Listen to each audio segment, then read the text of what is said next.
할렐루야. 여호와의 이름을 찬송하라. 여호와의 집, 우리 하나님의 성전들에 서 있는 너희여, 여호와를 찬송하라. 여호와는 선하시며 그의 이름이 아름다우니 그의 이름을 찬양하라. 아멘.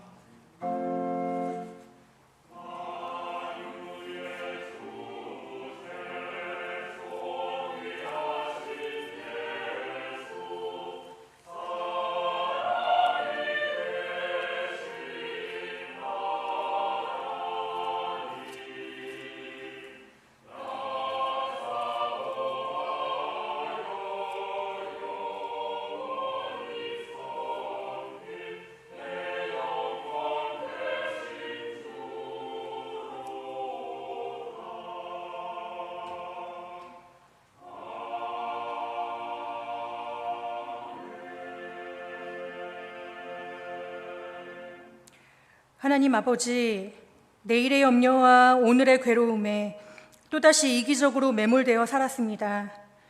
이웃을 향해 미워하고 등 돌리고 조급하게 편을 가르며 나의 잣대로 교만하게 행동했습니다. 하루하루 감사하지 못하고 혈기대로 주님이 주신 것들을 오용했습니다.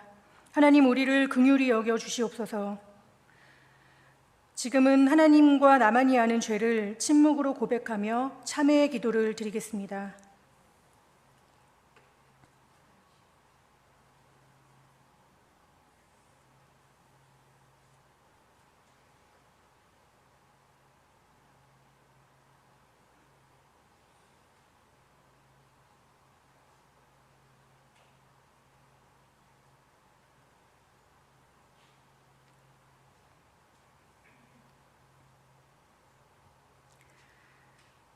우리는 그리스도 안에서 그의 은혜의 풍성함을 따라 그의 피로 말미암아 속량 곧 죄사함을 받았느니라. 아멘.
하나님 아버지, 용서하여 주소서. 지난주에 우리는 아까운 젊은 목숨 156명을 하늘나라로 보냈습니다. 세월호에 이어 이번 이태원 참사 때도 수많은 인파로 인하여 목숨이 위협받는 그 순간에 정부와 국가는 없었습니다. 주님, 젊은 목숨들을 지켜주지 못한 이 정부와 우리 모두를 용서해 주시고 그 영혼들이 하늘나라에서라도 편안히 쉴 수 있게 하여 주시옵소서. 그 유가족들을 불쌍히 여겨 주시옵소서. 유학으로 여행으로 한국에 왔다가 참변을 당한 이 영혼들과 그 유가족들을 불쌍히 여겨 주시옵소서. 매몰사고로 갇혔던 봉화 광산에 2명의 광부들이 무사히 구조될 수 있도록 인도해 주신 것은 감사합니다. 대한민국에서 더 이상 대형 참사와 일하다가 죽어가는 일들이 일어나지 않도록 우리 주변 환경을 안전하게 우리가 바꿔나가게 하여 주시고 무책임한 정부와 정치인 그리고 책임자들은 어떠한 형태로든지 반드시 그 책임을 묻고 심판할 수 있게 하여 주시옵소서. 한반도에 전쟁의 먹구름이 들이우고 있습니다. 대화와 타협, 평화와 통일을 지향하며 민족과 인류 공동체가 평화롭게 공생할 수 있는 길을 택하기보다는 마주보고 달리는 기관차처럼 무력 대결로 한반도를 끊임없이 일촉즉발의 전쟁의 위험으로 몰아가고 있는 세력들로 인해서 결국 그 대가와 희생은 무고한 국민들의 몫이 될 수밖에 없는 이 엄연한 현실을 잊지 않게 하여 주시옵소서. 평화의 왕으로 오신 주님께서 이 한반도와 그리고 미얀마와 우크라이나와 그 밖에도 무력 분쟁과 재난이 발생하고 있는 이 지구촌 방방곡곡에 평화와 안전과 자유와 행복이 가득하며 또한 주님의 십자가와 부활의 복음이 널리 전파되어서 구원과 감사와 아이들의 웃음소리가 끊이지 않도록 인도하여 주시옵소서. 미국으로 휴가를 떠나신 담임 목사님 가족의 건강을 지켜주시고 오늘도 말씀을 들고 서신 김경아 목사님을 통하여 우리가 더욱 진리의 말씀을 깨달아 실천하는 은혜가 있게 하여 주시옵소서. 성가대의 찬양으로 영광받아 주시옵시며 중보기도 팀과 성도들의 기도를 들어주시어 질병과 싸우고 있는 성도들이 능히 승리하고 건강을 회복하여 주님 전에 나와 한 가지로 교제하며 찬양할 수 있게 하여 주시옵소서. 예배 준비와 찬양과 주방 봉사자와 동시 통역과 갖가지 모습으로 봉사하는 성도들의 수고에 주께서 신령한 은혜로 채워주시옵소서. 오늘도 예배당 출석과 온라인으로 예배에 참석한 모든 성도들에게 주님께서 성령으로 충만하게 하여 주시옵소서. 모든 말씀 예수 그리스도의 이름으로 기도드립니다. 아멘. 하늘에 계신 우리 아버지, 아버지의 이름을 거룩하게 하시며 아버지의 나라가 오게 하시며 아버지의 뜻이 하늘에서와 같이 땅에서도 이루어지게 하소서. 오늘 우리에게 일용할 양식을 주시고 우리가 우리에게 잘못한 사람을 용서하여 준 것 같이 우리 죄를 용서하여 주시고 우리를 시험에 빠지지 않게 하시고 악에서 구하소서. 나라와 권능과 영광이 영원히 아버지의 것입니다. 아멘.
주 우리 하나님께 감사함으로 예물을 드립시다.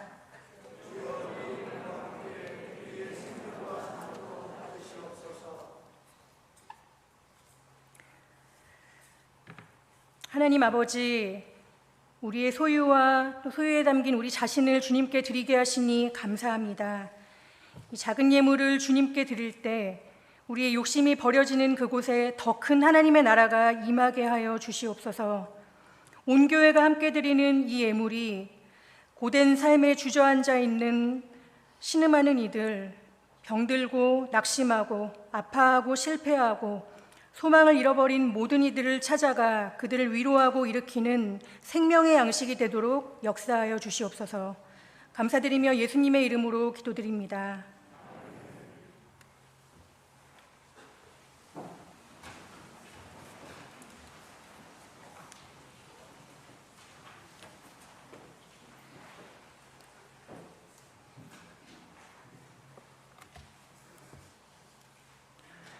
오늘 우리에게 주시는 구약의 말씀은 시편 8편 1절에서 4절입니다.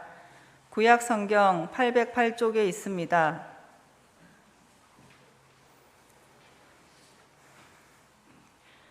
여호와 우리 주여, 주의 이름이 온 땅에 어찌 그리 아름다운지요.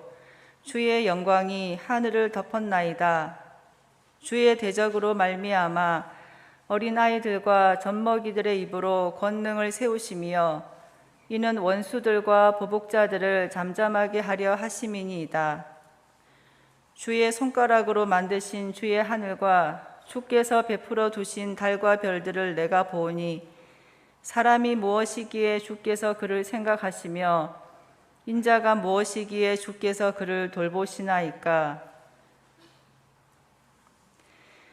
우리에게 주시는 신약의 말씀은 로마서 8장 1절에서 2절입니다.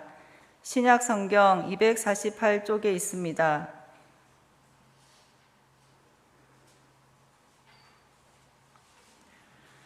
그러므로 이제 그리스도 예수 안에 있는 자에게는 결코 정죄함이 없나니 이는 그리스도 예수 안에 있는 생명의 성령의 법이 죄와 사망의 법에서 너를 해방하였음이라. 아멘.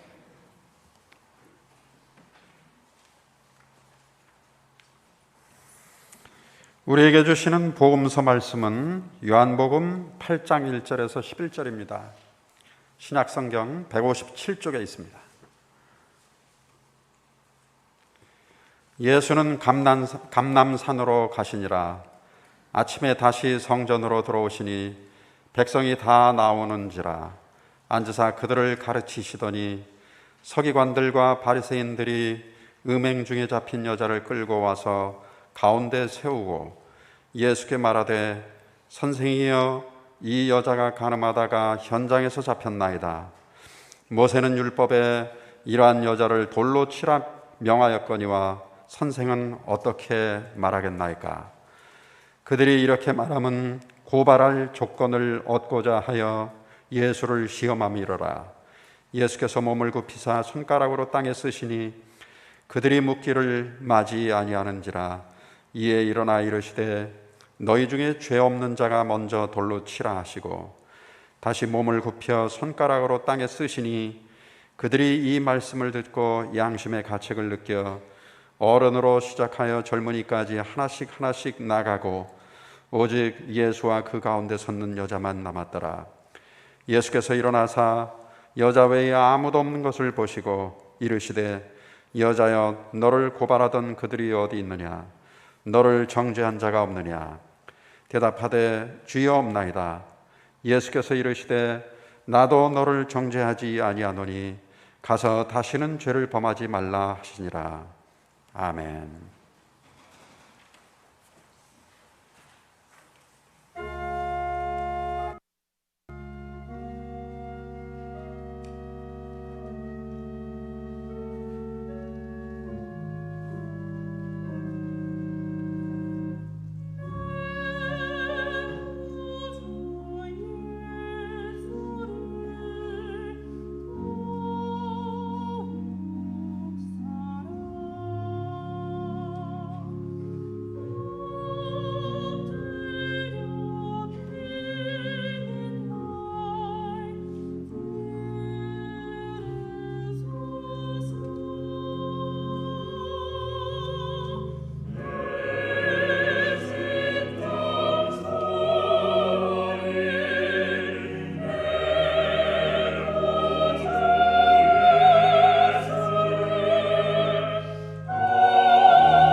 예수님이 예루살렘 성전에서 지금 말씀을 가르치고 계십니다.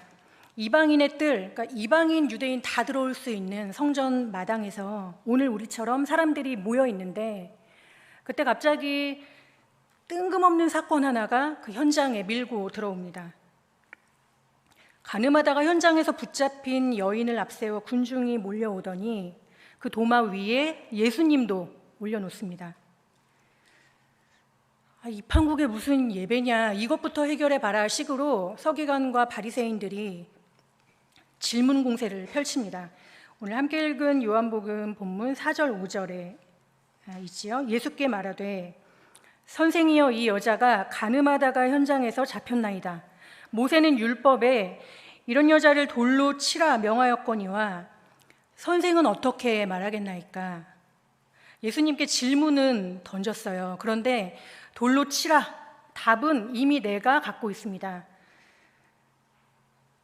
모세의 흠없는 율법이 이제 힘을 얻는 거예요. 적혀 있으니까. 그 율법이 날카로운 검이 되어서 지금 여인의 목을 겨누고 있는 상황입니다. 여러분, 혹시 내가 알고 있는 말씀이 누군가를 찌르고 징계하는 도구인 적은 없으셨나요? 지금 이 칼끝은 여인을 넘어서 예수님을 향하고 있습니다. 만약에 범죄한 여인을 돌로 친다면, 돌로 치지 않는 거 먼저 해볼게요. 돌로 치지 않는다면 예수님이 율법을 어기는 셈이 됩니다. 또 반대로 돌로 친다면 예수님은 그동안 죄인과 함께하는 사역을 해오셨는데 예수님의 행보에 어긋날 뿐더러 사람의 목숨을 다루는 이 생사여탈권은 로마 총독 고유의 권한이었기 때문에 예수님이 자칫 범법자로 몰리게 되는 그런 상황입니다. 그러니까 율법을 지킬 수도 말 수도 없는 진퇴양난의 상황인데, 그런데 지금이야말로 유대 종교 지도자들에게는 그동안 눈엣 가시 같았던 이 예수를 그냥 산채로 포획할 수 있는 기회입니다. 여러분, 우리는 예수님을 산채로 포획하려는 그런 의도는 당연히 없겠지만 많은 그리스도인들이 그냥 내 손에 잡히는, 내 손에 쏙 들어오는 진리를 원합니다. 확실해요. 이게 구원이고 저건 심판이야. 여기는 거룩하고 저기는 타락했어. 기독교 전통 안에서 올바른 교리를 사수하는 일은 물론 중요합니다. 그런데 이 모범 답안이 이렇게 정해진 신앙을, 그것도 배타적으로 나는 옳고 다 틀린 거예요, 배타적으로 쫓아가는 곳에는 어김없이 이단이나 사이비도 성행합니다. 이들은 특히 불안과 염려를 놓지 못하는 사람들을 공략합니다. 확실한 것을, 답을 주는 거예요. 답안지를 쥐어주니까 안심은 되는데 문제를 스스로 풀지는 못한다는 게 함정입니다. 하지만 지나온 역사만 보더라도 기독교 신앙은 단답식이 아닙니다. 치열하게 고민하고 믿는다는 게 뭔지, 안간힘을 쓰면서 순종하면서 살아내야 하고요, 의심하다가 돌아서기도 하고, 행복하다 한순간에 나락으로 빠지기도 하고, 해결되지 않는 이 난제들을 풀어가면서 좁고도 넓은 믿음의 세계로 진입하는 과정이 필요합니다. 신앙은 평생에 걸쳐서 우리 삶과 같이 진행돼야 되는 과정인 것 같아요. 단지 불안하고 괴로운 현실, 어떤 도피처, 입막음용이 아닙니다. 그럼 우리의 이 염려와 불안은 어떻게 하면 좋을까요? 내일 일은 내일 염려하라. 이게 염려를 이렇게 뒤로 미루라는 말씀일까요? 그렇지 않죠. 한날 괴로움은 그날의 족하다. 오늘은 이미 내일의 염려를 끌어올 틈이 없습니다. 오늘은 이미 그냥 한도 초과 상태예요. 오늘의 괴로움만으로도 충분합니다. 그러니까 단숨에 진리를 움켜쥔다고 해서 내일의 염려, 오늘의 괴로움이 결코 막아지지 않습니다. 계속 반복이 되는 것 같아요. 그런데도 급한 마음에 당장 이 염려 하나만 막아내면 온몸이 펴질 것 같아요. 마음이 넓어지고 몸이 쭉 이완될 것 같습니다. 그런데 참 아이러니한 것은 염려를 없애려면 염려를 해야 되잖아요. 어떻게 하지? 이거 어떻게 이걸 몰아내지? 염려를 없애기 위해 계속 염려를 해야 됩니다. 예수님이 말씀하셨어요. 누가 너희 중에 이 염려함으로, 염려 없애려면 계속 염려해야 하는데 이렇게 염려를 넣었다 뺐다 하는 방식으로 그 키를 한 자라도 더 할 수 있겠냐? 우리의 키는 우리 목숨, 생명이라고 해도 되고요. 우리 존재 자체는 염려를 통해서 염려를 넣었다 뺐다 하는 방식으로는 1cm도 자라게 할 수 없다고 말씀하십니다. 이 생명의 풍요로움안으로 들어갈 수 없다. 그럼 어떻게 할까요? 너희는 먼저, 잘 아는 말씀이지요. 그의 나라와 그의 의를 구하라. 그러니까 예수님이 서 계신 하나님 나라, 그의 나라, 하나님의 나라 진입로를 먼저 찾아야 합니다. 하나님 나라 못 들어갈 이유가 없죠. 여기 들어가는데 율법만큼 확실한 티켓이 어디 있나요? 모세 때부터 물려받은 율법의 돌판, 10계명, 우리도 집집마다 이 성경 문구 쓴 액자 하나 정도는 다 걸려 있잖아요. 율법의 돌판을 다 갖고 있습니다. 그런데 문제는 율법의 돌판은 갖고 있는데 예수님의 진리는 잡히지가 않는 거예요. 안식일에는 안식을 해야 하니까 산에 가서 나무만 베도 목숨이 끊어질 거다. 율법은 그렇게 명령을 하는데 예수님은 그보다 더한 일을 하고도 구덩이에 동물 건져주고 사람을 치료해주고 더한 일을 하는데도 죽는 게 아니라 살아나는 역사들이 일어납니다. 피를 먹는 자는 부정한 것에 접촉만 해도 끊어지리라. 이것이 율법의 강령인데 예수님은 내 피를 마시래요. 내 피는 산 음료다. 내 피를 마셔야 산다.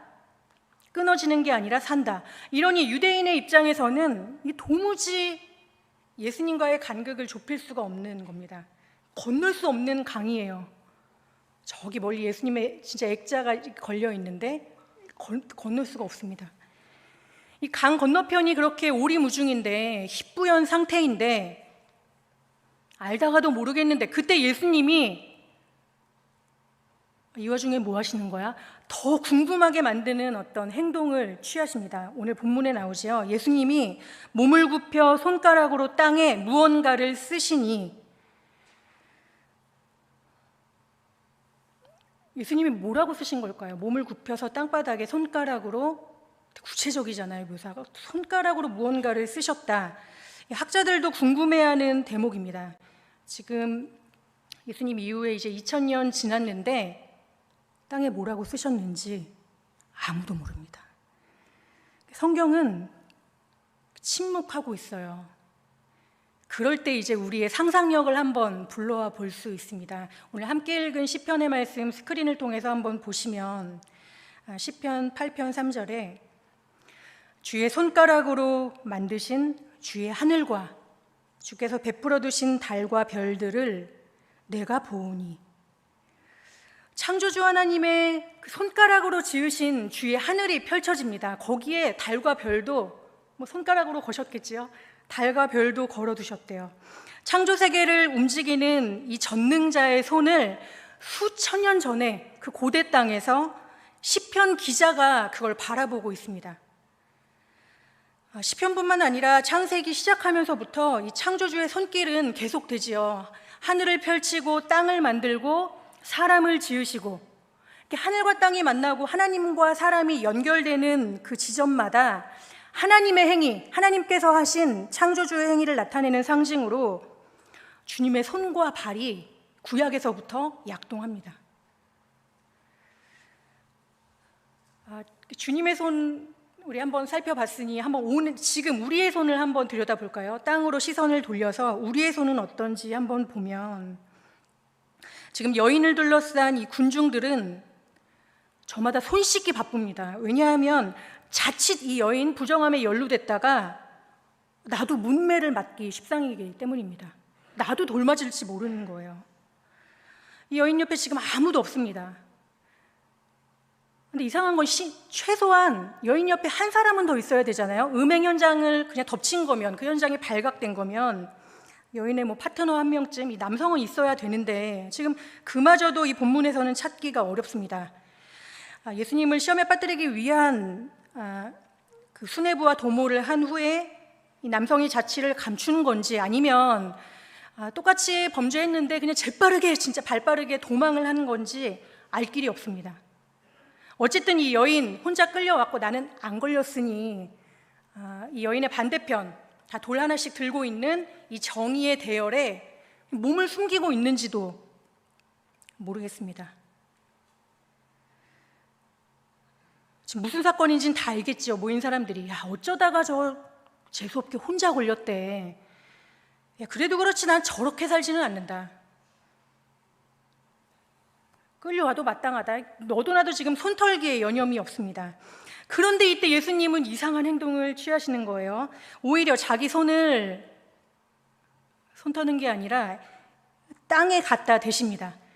땅에 흙을 묻히고 하나님의 아들로서 무언가 자기의 일을 하십니다. 저는 이 장면이 오늘 감춰진 하이라이트가 아닐까 생각합니다. 아까 시편에 창조주의 손길로 이 세계를 펼쳐놓았지만 시편 기자는 응시했지만 누구나 다 그 창조의 하늘을 바라보는 건 아니지요. 마찬가지로 예수님의 손가락, 예수님의 손과 발길이 닿은 그 그리스도의 자취와 행적을 누구나 다 읽어내는 것은 아닙니다. 지금 이 현장에 왜 계신지도 모르겠어요. 인간의 이 완악하고 폭력적이고 언제든 사랑하는 사이였다가 또 돌을 던질 수 있는 이 현실 한복판까지 들어와서 몸을 굽혀 자기를 낮추시는 주님, 하나님의 아들이 이 지리멸렬한 삶의 한복판에 계시다. 여러분 이게 이해가 되세요? 더구나 수치와 얼룩으로 찢기고 내몰리고 그런 바닥에까지 지금 내려와서 손을 맞대시는 주님, 이해할 수 없는 신비입니다. 근데 이 신비로운 장면을 해명할 길이 없으니 설명도 잘 되지 않으니 이렇게 뭔가 손가락으로 무언가를 하시는, 근데 아무도 몰라 뭐 하시는지. 이런 상징처럼, 마치 상징처럼 이 한 장면이 지금 녹여내고 있습니다. 그렇게 바닥에 몸을 굽히고 계시다가 잠시 일어나셔서 한 말씀 하세요.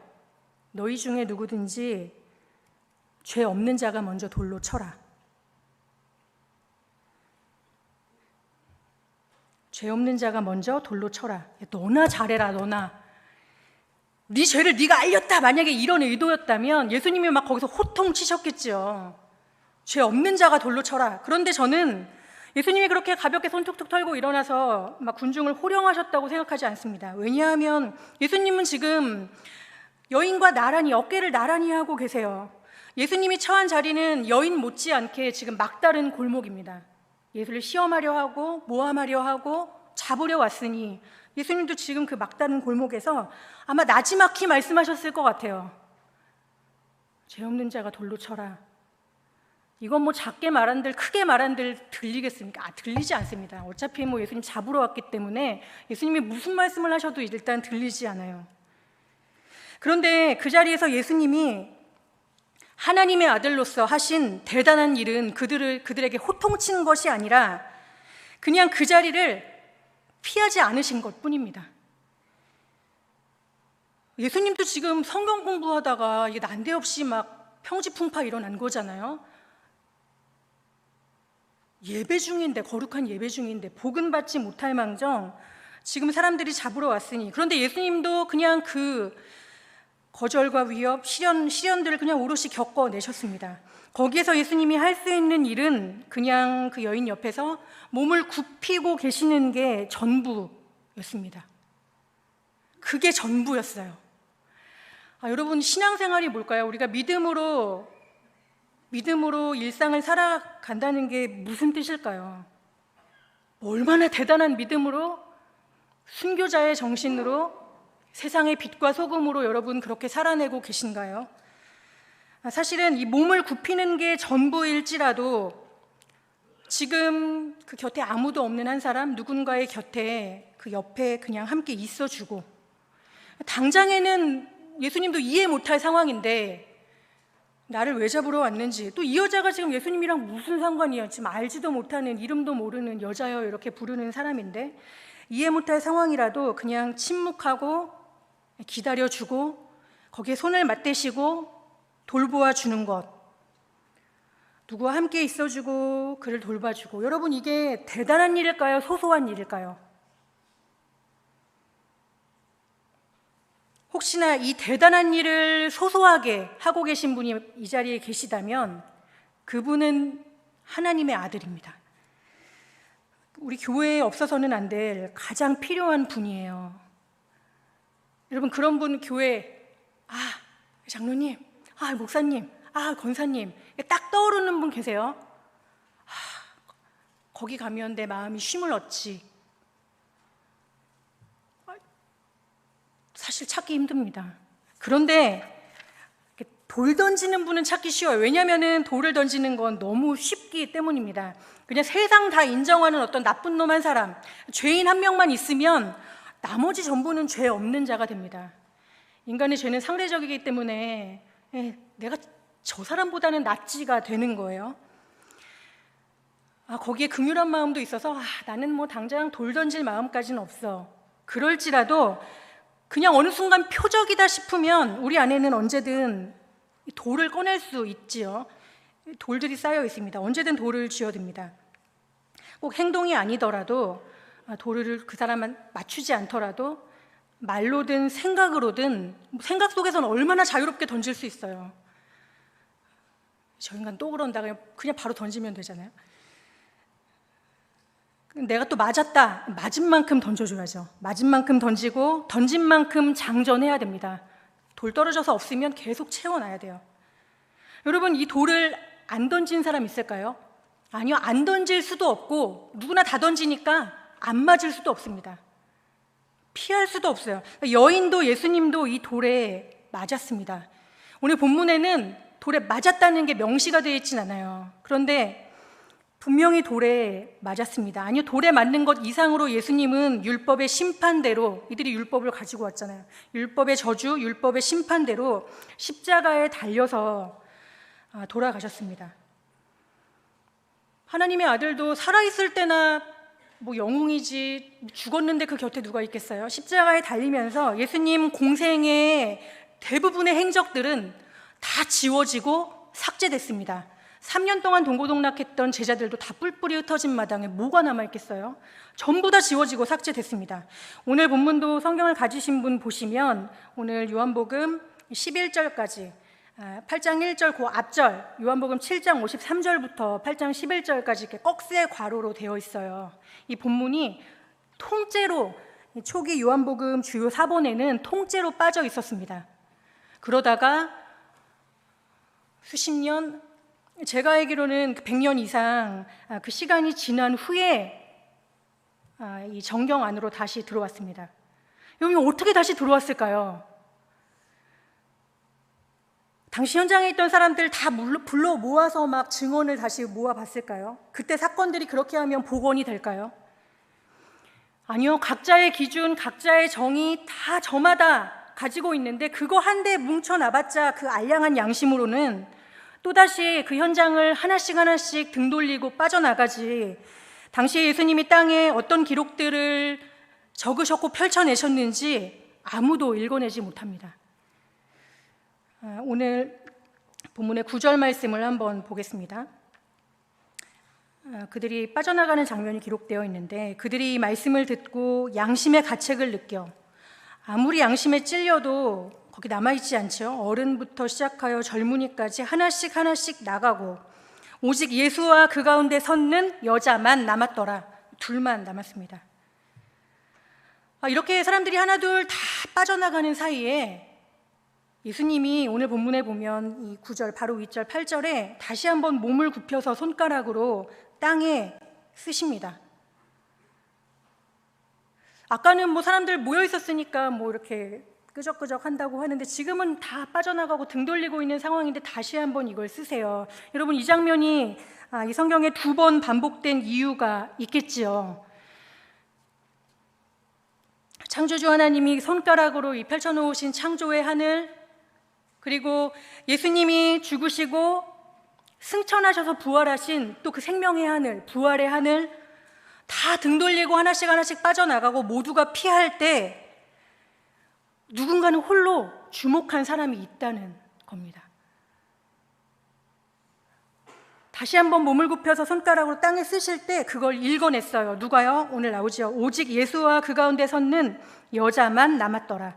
홀로 서 있는 여자의 자리에, 예수님을 대면하고 있는 자리에 그리스도의 역사가 있습니다.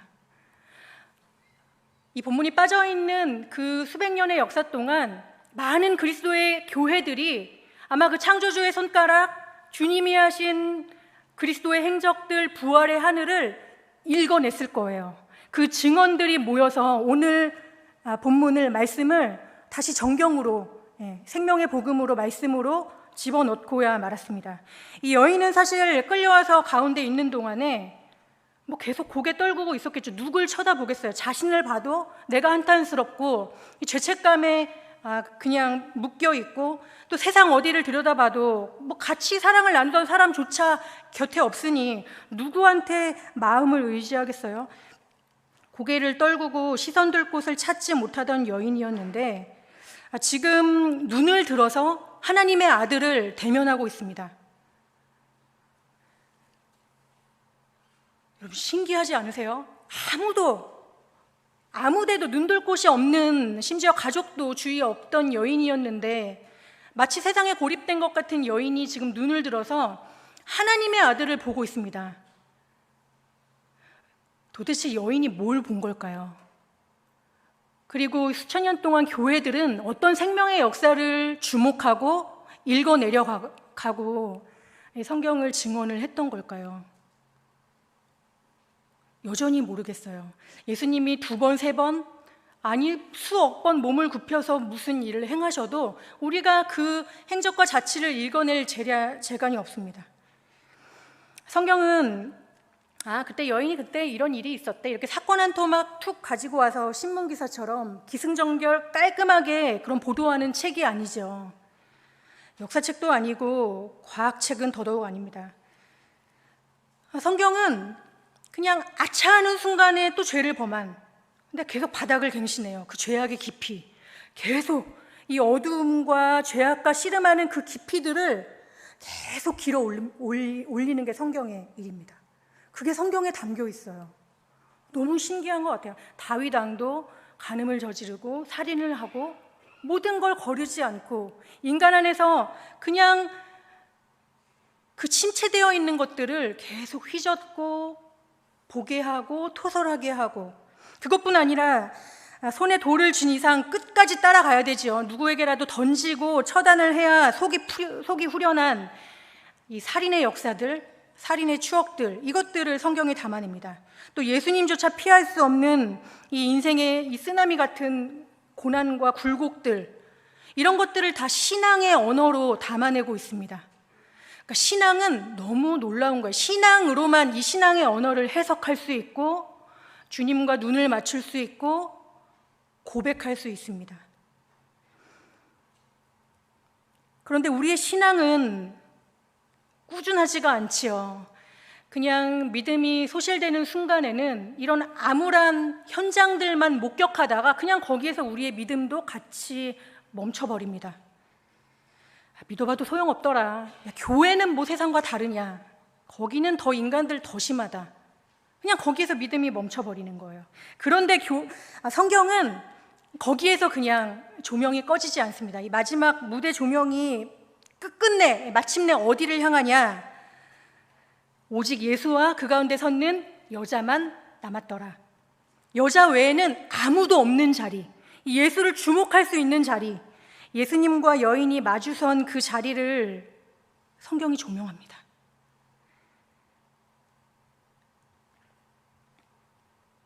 그 자리에, 그 여인의 자리에 끝끝내 파고들어서, 여러분 이 끌려온 여인 이 사건 전후로 요한복음에 보면 예수님이 나는 생명의 떡이다, 구원의 빛이다, 에고에임이 말씀을 선포하세요. 자기 선언을 하십니다.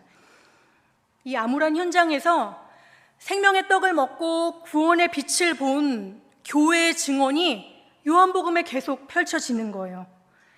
여인의 자리를 이 교회의 시선으로 따라갑니다. 그러니까 이 끌려온 현장만 주목하시면 안 되겠죠. 나를 살리는 떡이 뭔지 염려를 밀어내는 방식이 아니라 여기에 임한 하나님의 나라, 내 마음에 임한 하나님의 나라, 그 나라를 통해서 주님을 바라보고 그 시선으로 계속 구원의 빛을 따라가야 됩니다. 만약 그 여인의 자리, 여인의 시선, 거기에 안동교회가 있다면 이 누락됐던 오늘의 본문이 우리 각자의 삶 속에도 복원될 것입니다.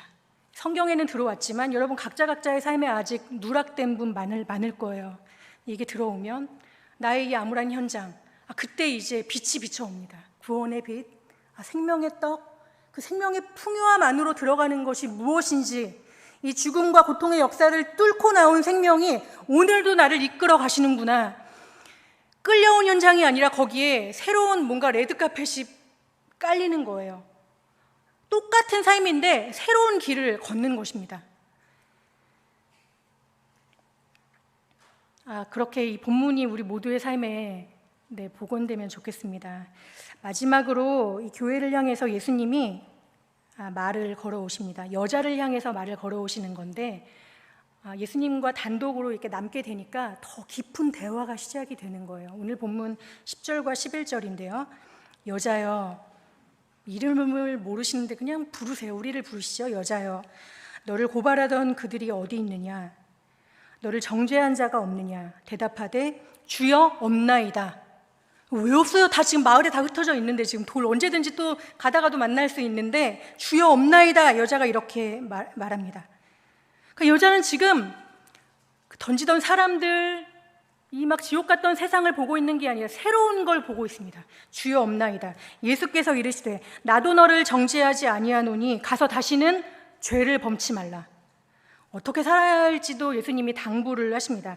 예수님은 이 여인의 죄를 없이 하거나 두둔하지 않으세요.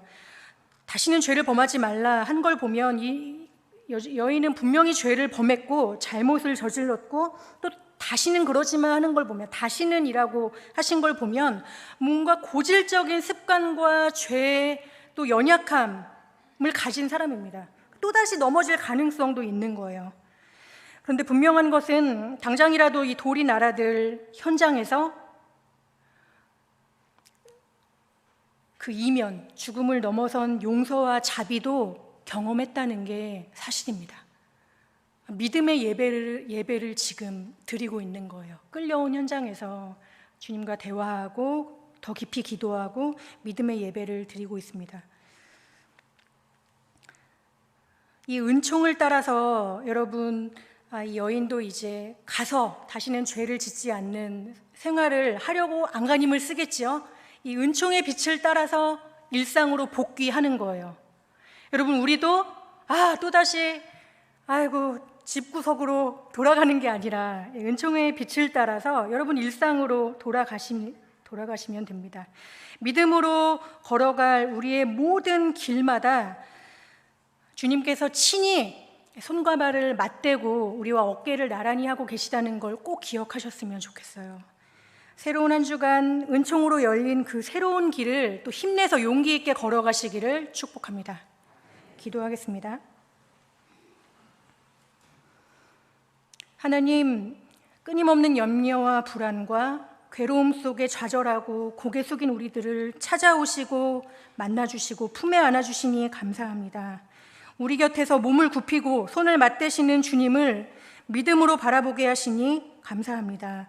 주님이 가신 길을 우리도 따라갈 수 있도록 우리의 일상을 붙들어 주시옵소서. 가족과 이웃을 예수님의 자리에서 우리도 품에 안는 그런 교회와 가정이 되도록 인도하여 주시옵소서. 예수님의 이름으로 기도드립니다. 사도신경으로 신앙을 고백하겠습니다. 나는 전능하신 아버지 하나님, 천지의 창조주를 믿습니다. 나는 그의 유일하신 아들, 우리 주 예수 그리스도를 믿습니다. 그는 성령으로 잉태되어 동정녀 마리아에게서 나시고 본디오 빌라도에게 고난을 받아 십자가에 못 박혀 죽으시고 장사된 지 사흘 만에 죽은 자 가운데서 다시 살아나셨으며 하늘에 오르시어 전능하신 아버지 하나님 우편에 앉아 계시다가 거기로부터 살아있는 자와 죽은 자를 심판하러 오십니다. 나는 성령을 믿으며 거룩한 공교회와 성도의 교제와 죄를 용서받는 것과 몸의 부활과 영생을 믿습니다. 아멘.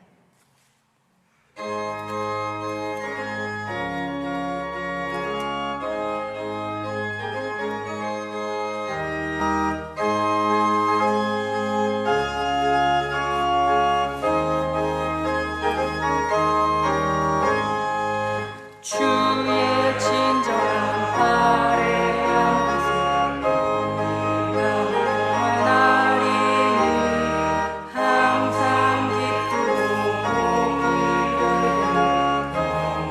하신 발에 안기세 주의 나를 크신 발에 안기세 주의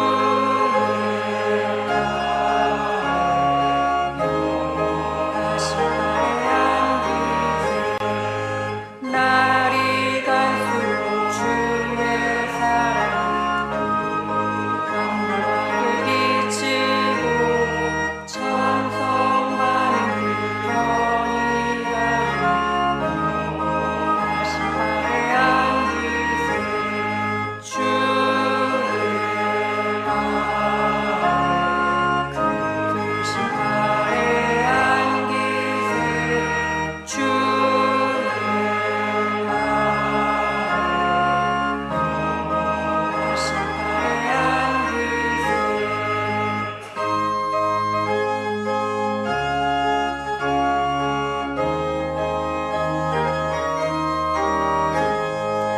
주의 보좌로 나아갈 때 장소리 외치고 겁과 두려움 없어지고 다시 발에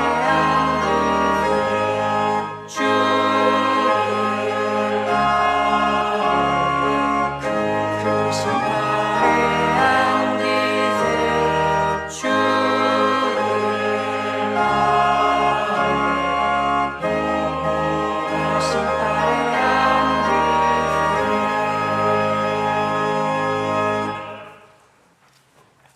교회 소식을 알려드리겠습니다.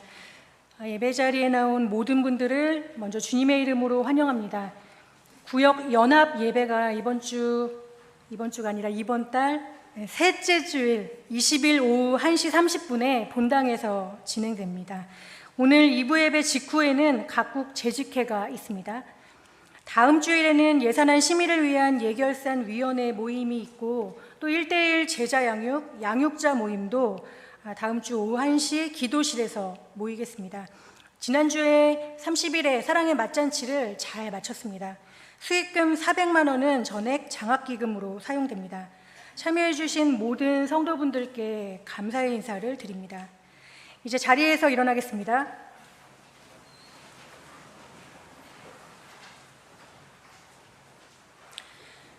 평강 안에서 세상 속으로 나아가십시오. 마음을 다하고 목숨을 다하고 뜻을 다하여 주 하나님을 사랑하십시오. 또한 여러분의 이웃을 내 몸같이 사랑하십시오.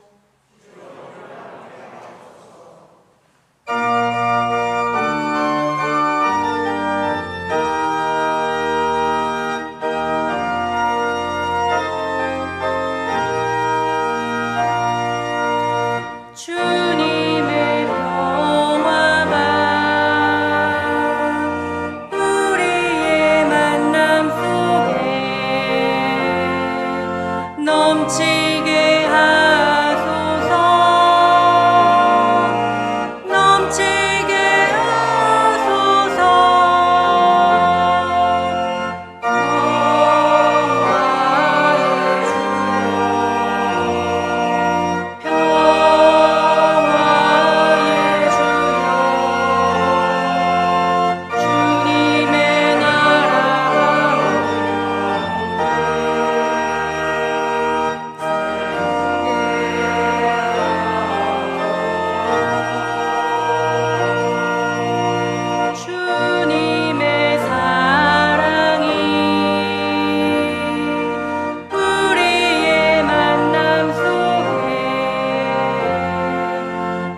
넘치게 하소서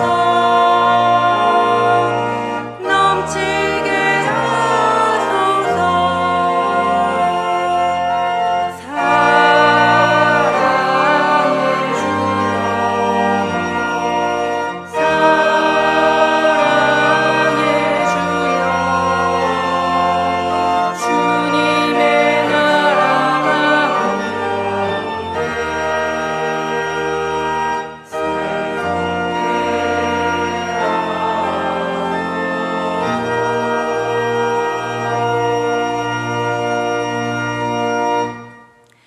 이제는 우리 삶의 모든 현장마다 손을 맞대시는 예수 그리스도의 은혜와 하나님 아버지의 영원하신 사랑과 성령님의 위로와 돌보심이 새로운 한 주간 주님과 시선을 맞추고 믿음으로 살아갈 우리 안동 가족들 모든 예배자들 위해 영원히 함께 하시기를 간절히 축원합니다.